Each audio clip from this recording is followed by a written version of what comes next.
Thomas Alva Edison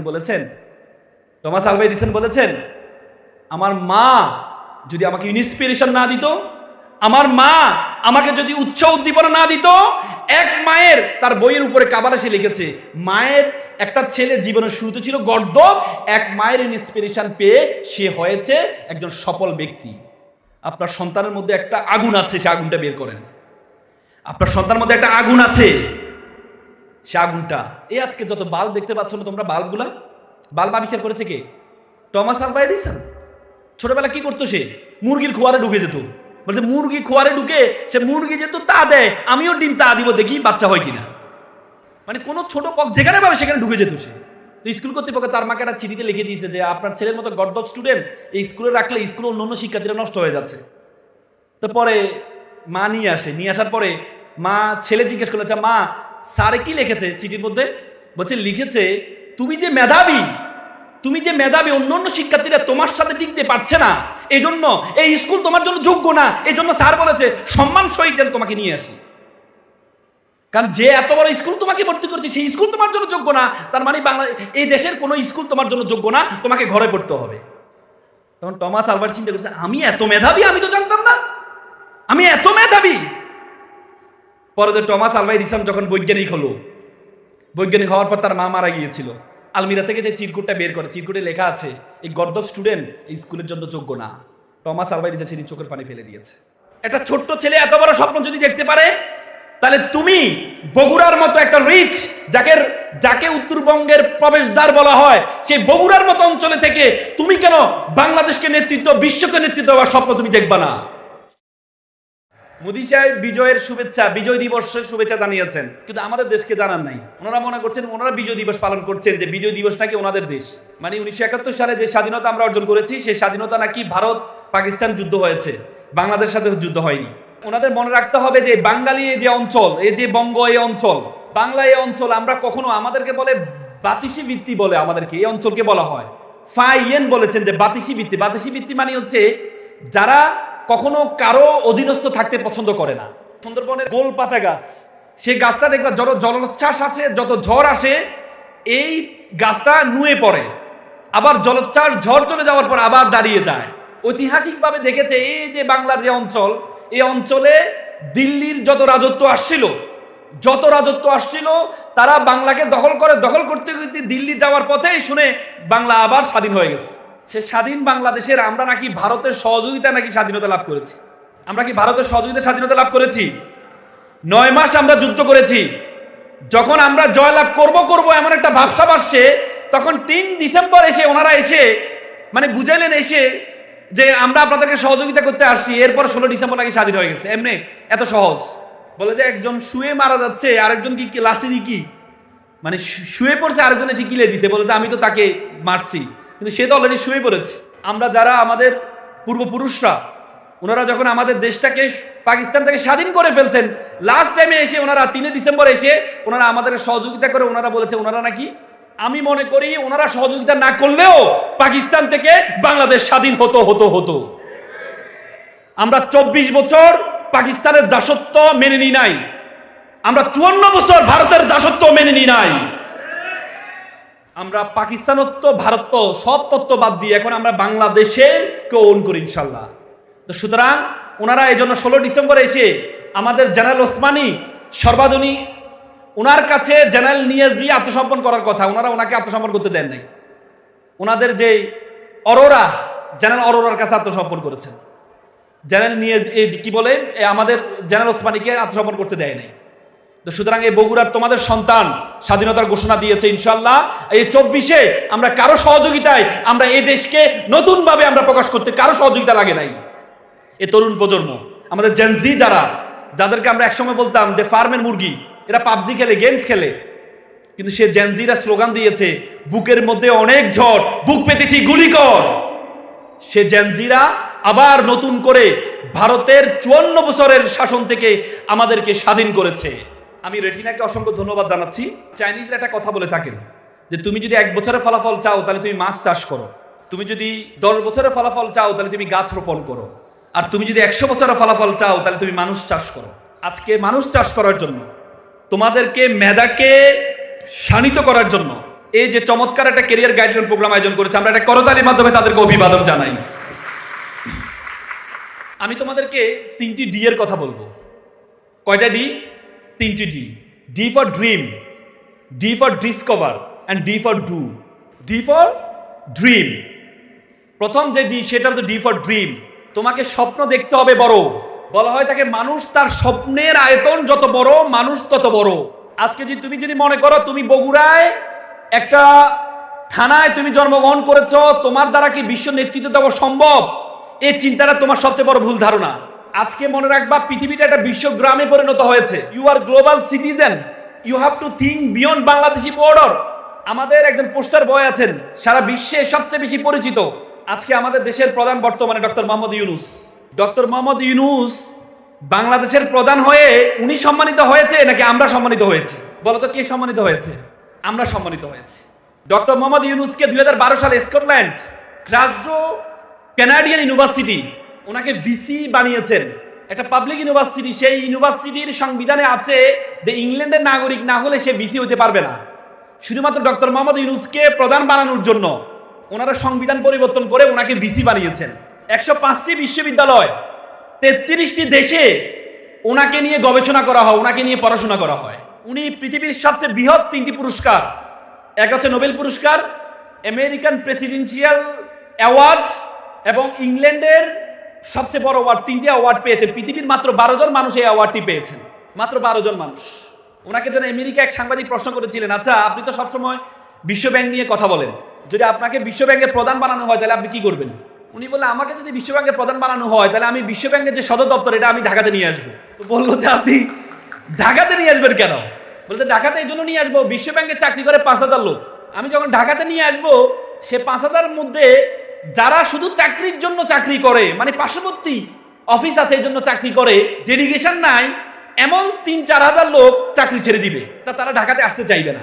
তাহলে এক হচ্ছে আমি নতুন করে 3,000 লোক আমি আমার দেশের যারা শিক্ষিত আছে তাদেরকে যুক্ত করতে পারবো, আর যারা আনডেডিকেটেড ডেডিকেটেড না এদেরকে আমি চাকরি থেকে সরাইতে পারবো। চিন্তা করা যায়, চিন্তা করা যায়। সেটা তো আমাদেরই সন্তান ডক্টর মোহাম্মদ ইউনূস। জন্মগ্রহণ করেছে কোথায়? চট্টগ্রামে হাটহাজারী। তার বাবা ছিলেন একটা সদাগর, মানে জুয়েলারি দোকানদার।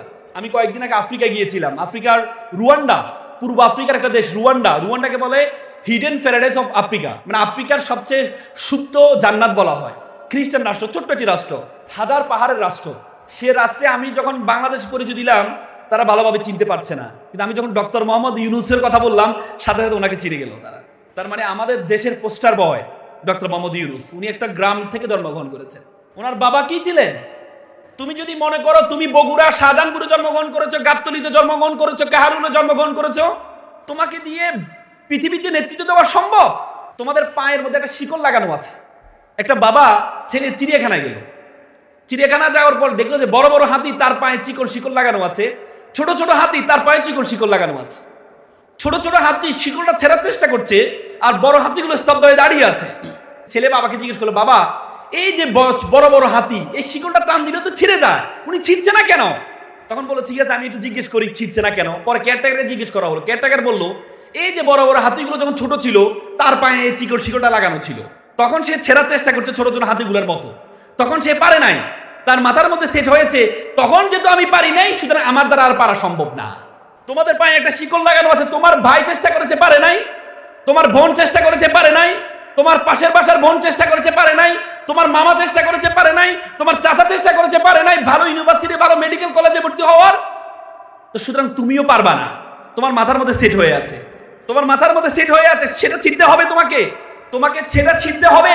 শ্রীলঙ্কার একটা ছেলে বস্তিতে বসবাস করতো, একটা ছেলে নাম হচ্ছে রানা। একদিন বস্তির যে পাশে যে চায়ের দোকান বসে আছে সেখানে মুরব্বীরা আলোচনা করছে ইসে আমাদের দেশের রসাতলে গেল, যদি একটা ভালো নেতৃত্ব ভালো প্রেসিডেন্ট হতো তাহলে আমাদের দেশটা সুন্দর হইতো। তখন রানা চিন্তা করলো যে প্রেসিডেন্টটা কি। তখন সে তার মামার কাছে গেল, মামা, তার মা বাবা ছিল না, মামার কাছে বড় হতো সে। মামাকে জিজ্ঞেস করলো, মামা প্রেসিডেন্ট কিভাবে হওয়া যায়? বলে যে প্রেসিডেন্ট হইতে হলে তো তোমাকে পড়াশোনা করতে হবে। সে বলতে আমি পড়াশোনা করতে চাই। তো পাশে একটা খ্রিস্টান মিশনারি স্কুল ছিল, সে সেখানে যায়, মামাকে ছাড়া একে যায়, গিয়ে বলে প্রিন্সিপালকে বলে স্যার আমি এখানে ভর্তি হতে চাই। বলে তোমার নাম কি? আমার নাম রানা সিংহে। তুমি তো বৌদ্ধ, আমাদের এখানে খ্রিস্টান মিশনারি, খ্রিস্টান ছাড়া ভর্তি হতে পারবে না। সে বলছে না স্যার আমি এখানে ভর্তি হবই। ভর্তি হয়ে তুমি কি করবা? স্যার আমি ভর্তি হয়ে শ্রীলঙ্কার প্রেসিডেন্ট হবো। শ্রীলঙ্কার প্রেসিডেন্ট হয়ে কি করবা? বলছে আমি আমার দেশকে রসাতল থেকে রক্ষা করব। তখন তার আগ্রহ দেখে স্কুল কর্তৃপক্ষ মিটিং করে তাকে স্কুলে ভর্তি করায়। পরবর্তীতে দেখা যাচ্ছে সেই স্কুলে টপার হয়েছে, কলম্বো ইউনিভার্সিটিতে টপার হয়েছে, এবং পরবর্তীতে অক্সফোর্ড ইউনিভার্সিটিতে টপার হয়ে পরবর্তীতে আমেরিকা এই শ্রীলঙ্কান প্রেসিডেন্ট হয়েছে, third president of Sri Lanka, Ranasinghe প্রেমাদাসার কথা বলছি। একটা ছোট্ট ছেলে এত বড় স্বপ্ন যদি দেখতে পারে, তাহলে তুমি বগুড়ার মতো একটা রিচ, যাকে উত্তরবঙ্গের প্রবেশদ্বার বলা হয়, সেই বগুড়ার মতো অঞ্চলে থেকে তুমি কেন বাংলাদেশকে নেতৃত্ব, বিশ্বকে নেতৃত্ব দেওয়ার স্বপ্ন তুমি দেখবা না? বড় স্বপ্ন তোমাকে দেখতে হবে। এখানে যারা শিক্ষার্থী আছো, তোমাদেরকে আমি বলবো তোমরা চোখটা বন্ধ করবা, প্রথমে বুকে একটু হাত দাও, বুকে হাত দাও। শিক্ষার্থী যারা আছো বুকে হাত দাও। তোমরা চোখ বন্ধ করার পর আমি 5 সেকেন্ড সময় দিব। 5 সেকেন্ডে তুমি চিন্তা করবা যে তুমি কি হতে চাও।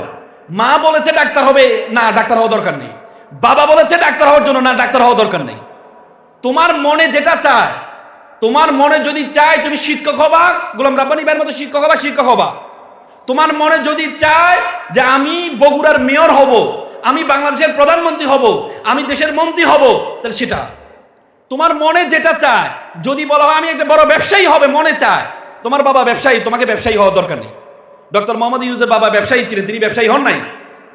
ব্যবসায়ী চিন্তা, তোমার মনে যেটা চায়, মনে রাখবা। আমি তোমাদেরকে একটা কথা বলি, আমেরিকা একটা গবেষণা হয়েছে, হার্ভার্ড ইউনিভার্সিটি একটা গবেষণা হয়েছে।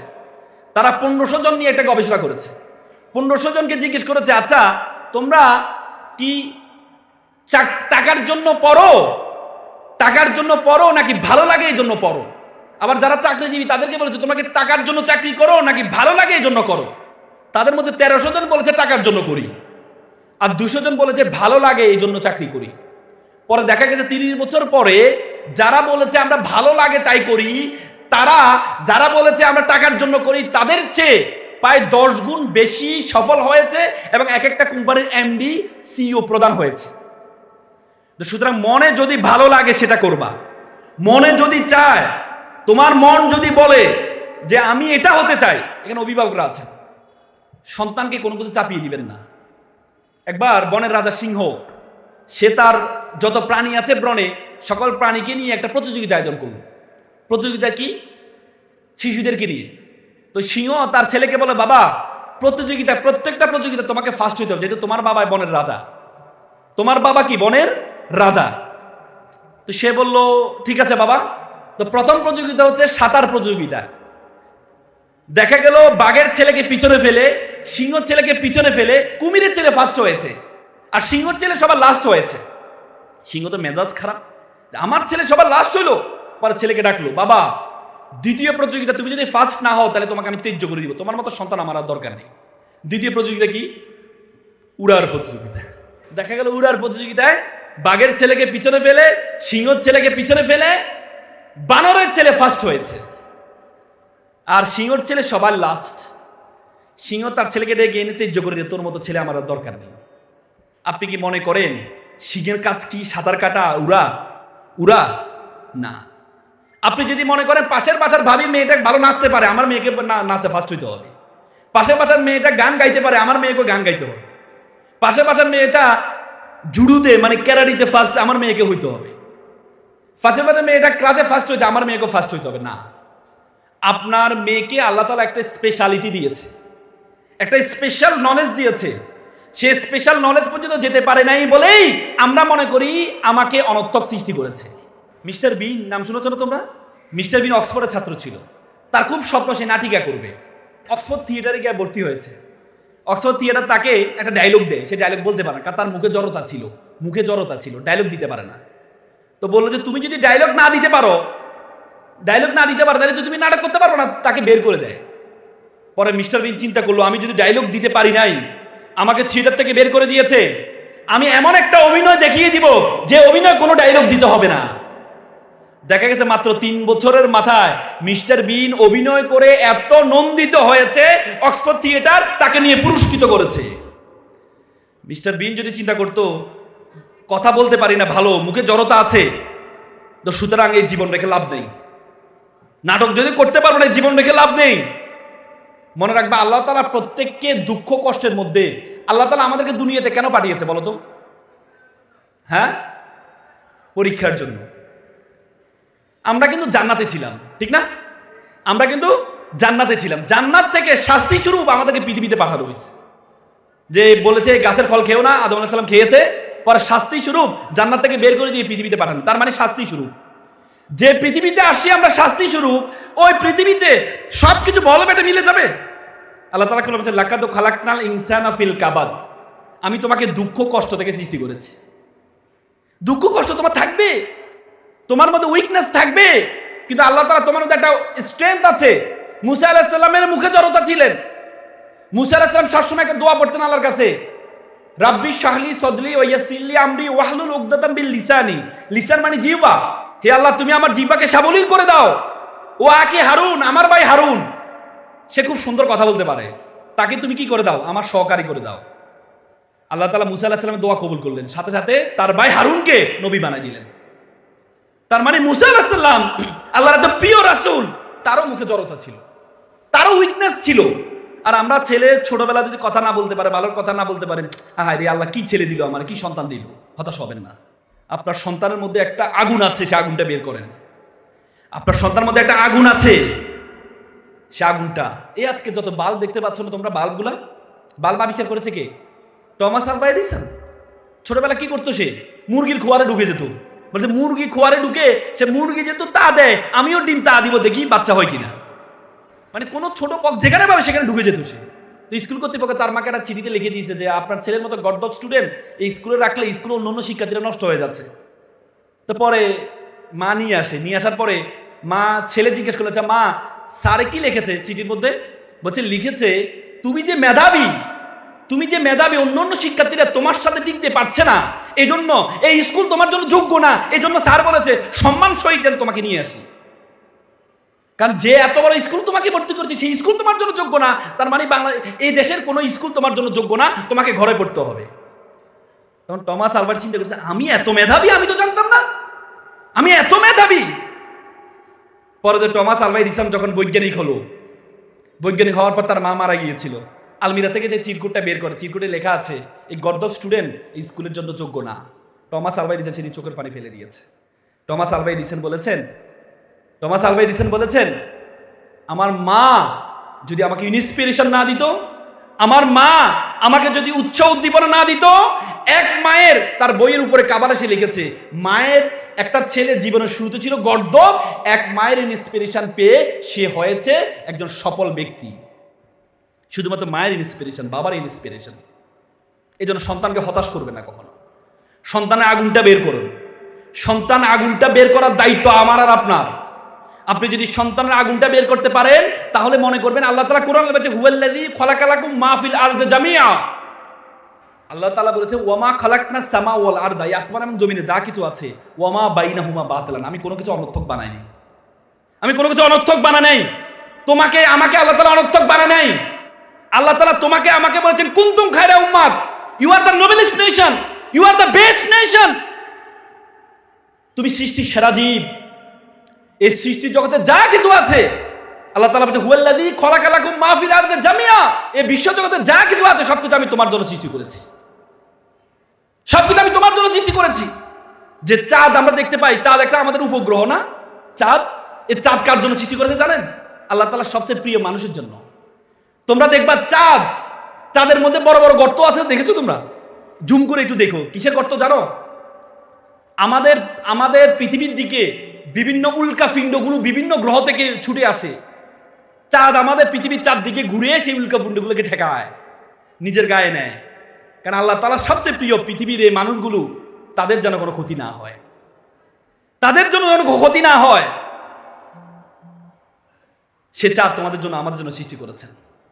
এই বিশ্ব জগতে যা কিছু আছে সবকিছু তোমার আর আমার জন্য সৃষ্টি করেছেন।